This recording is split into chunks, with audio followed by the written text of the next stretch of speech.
Јас нема сега да ги повторувам сите овие проекти кои што вдека ми се напишани, бидејќи најголемиот дел од нив, сегашниот, а и иден градоначалник Тони Коњановски ги кажа, ние успеавме да обезбедиме точно половина милиарда евра кои што ги реалоциравме од централниот буџет кон општините и да изфинансираме илјадници проекти. Денеска, верували или не, 1200 градилишта имаме во Македонија. 1200 проекти се градат со овие 500 милиони евра.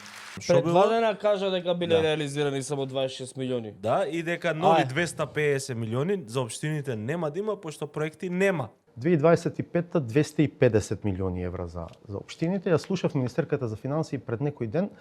Во делот на реализацијата рече дека 2024 има 350.000 евра, а 2025-та 25 милиони евра. Да. 100 милиони и 350 милиони евра, а реализација помалку од 26 милиони евра до овој момент.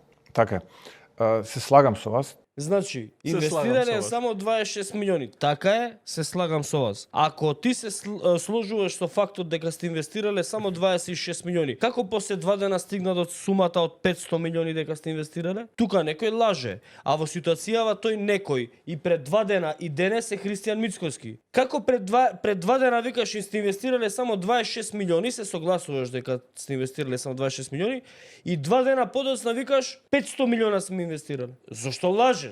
Зошто лажеш вака?